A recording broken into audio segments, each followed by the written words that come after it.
représenter et de lire son discours. Discours de l'appel du 18 juin, 73e anniversaire. Madame la représentante du député, Monsieur le conseiller général, Mesdames et Messieurs les élus, Mesdames et Messieurs les présidents d'associations, Messieurs les porte-drapeaux, Mesdames et Messieurs, chers amis. Le 18 juin 1940, les ondes de la BBC diffusaient le discours d'un général qui avait décidé de refuser l'insupportable. Un militaire français, peu connu à l'époque, Charles de Gaulle. Il lançait depuis Londres son premier appel à la résistance. Un appel à refuser de suivre les ordres du chef de l'État français, le maréchal Pétain. La France avait capitulé. Philippe Pétain avait demandé aux Français d'accepter le joug de l'envahisseur nazi. Un appel argumenté qui démontait les fausses justifications d'un État déshonoré.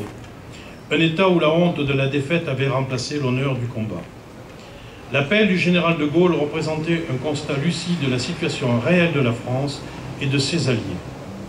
Le 18 juin 1940, la foi et l'espérance remplaçaient dans le cœur des Français le découragement et la soumission.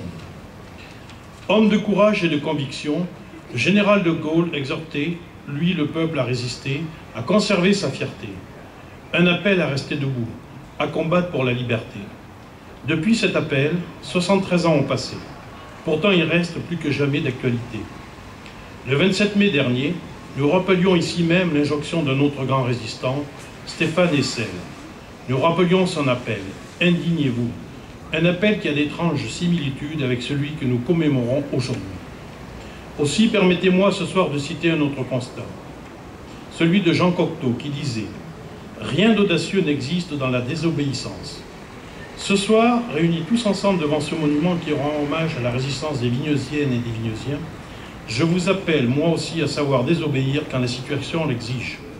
Savoir désobéir, c'est faire preuve de discernement et de courage pour défendre les intérêts supérieurs de la France et de ses citoyens quand il s'agit de faire respecter les valeurs républicaines de liberté, d'égalité et de fraternité. Le discernement est une qualité rare qui caractérise ceux qui, comme le général de Gaulle, ont une vision de l'histoire. Le courage ensuite est nécessaire pour oser dire non et se rassembler sur les valeurs éternelles de la France. Le 18 juin 1940, des hommes et des femmes ont entendu cet appel. Ils ont rejoint le général, rebelle dans son combat, et beaucoup ont préféré mourir debout que de vivre couché. Aujourd'hui comme hier, nous devons faire preuve du même courage et du même discernement.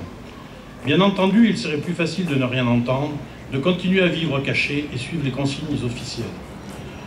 Comme nos anciens qui ont refusé de croire à la propagande du gouvernement de Vichy, nous devons continuer aujourd'hui à faire preuve, quand la situation l'exige, du même devoir de désobéissance. Dans son appel, Charles de Gaulle lançait « L'espérance doit-elle disparaître? La défaite est-elle définitive? Non. Croyez-moi qui vous parle en connaissance de cause et vous dit que rien n'est perdu pour la France. Les mêmes moyens qui nous ont vaincus peuvent nous faire venir un jour la victoire. L'appel du 18 juin est toujours d'actualité.